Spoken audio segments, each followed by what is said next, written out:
Hi friends, it's Father Andrew, and I am here in Liverpool Cathedral with my friend David, where we are on this truth-telling conference run by the Racial Justice Unit for the Church of England. And David, just tell us, who are you? What do you get up to in life? And tell us a little bit about your background, professional, personal, anything you like. Okay, I'm David Hermit, Canon David Hermit of Chester Cathedral. I've been involved in education most of my life. I've been a teacher, head teacher, CEO of a MAT, and now I use my time to support the church in as many ways as I can.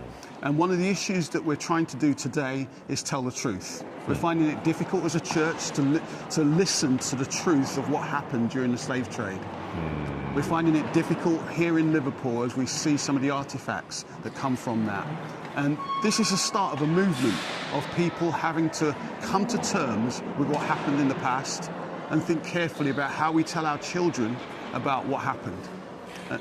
And sorry, can I just, sorry to interrupt, but like as a teacher, your aim is to teach children like as much as possible so that they can kind of live an informed life. And one of the things I'm really conscious of is that when we tell the story of the transatlantic trade in enslaved African people, it's a story which hasn't often been told, to everybody. And sometimes people find it really uncomfortable. It's an uncomfortable story. I wonder what you might say about that. Yeah. It's an uncomfortable story because it's always been told from a particular perspective. We've not necessarily listened to the perspective of those who were enslaved and their descendants. Yes. And that's something that's come out today at this conference, that we've been thinking about it from a different perspective. Yeah.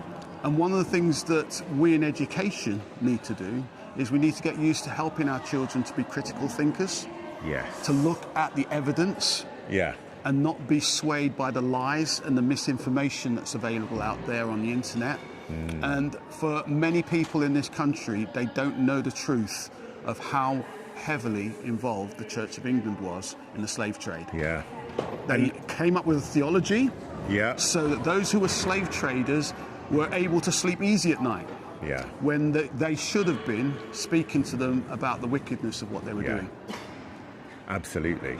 And, you know, I was talking to Dr. Rennie Chow Choi earlier, who's done some incredible work on, like, contested heritage and how we think about, like, memorials in churches and cathedrals to people who are involved in trading enslaved people.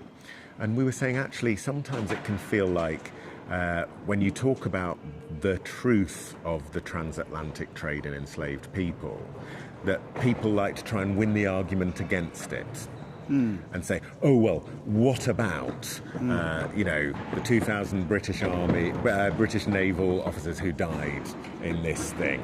And actually, there's kind of the objective history, but there's also kind of what's the impact and what was the intention behind what happened. And so I really like what you said about teaching children and young people to be critical thinkers. Yes. Because at the end of the day, you've got to keep pushing and work out what happened, why did it happen, what was the impact, and not just take what you were told, whatever that might be, and from whatever perspective that might be.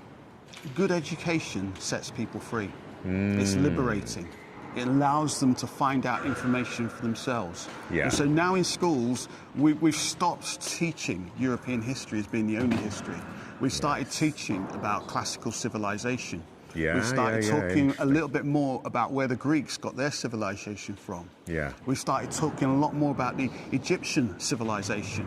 Yeah. Talking a lot more about the Ethiopian civilization. Yeah. And in terms of the Bible, we started thinking a little bit more about the original Christians and what they looked like. Yeah. And so a fuller picture rather than a narrow view. The global Christian perspective is that we serve a God who's, in the Bible, the whole cast of characters in the Bible are all dark-skinned individuals.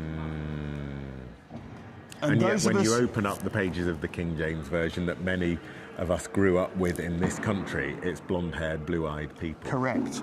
It's a lie of a massive scale that people have believed and have never questioned. Yeah. People have never questioned the origin of white people. Yeah. And that's one of the things that we've heard about on this particular conference, how that ideology of race was invented precisely to make sure that people with black and brown skin could be treated as less Correct. as unequal. Listen, I think we better wrap up because, you know, they're closing up the cathedral. They are but indeed. Listen, David, thank you very much for that. We're both members of the Church of England's General Synod, and that's how we've really got to know each other, actually, but also around this work of racial justice. So I'm very thankful for your work, your ministry, your vocation in the church and in education. And thank you for speaking. It's a pleasure. To everybody tonight, yeah. And I guess a lot of us in life remember our favourite head teacher, our favourite teacher as pupils, and I'm sure that was the case for you, for many of the people whose lives you touched. So, yeah, hats off, respect. Thank you. Thank you.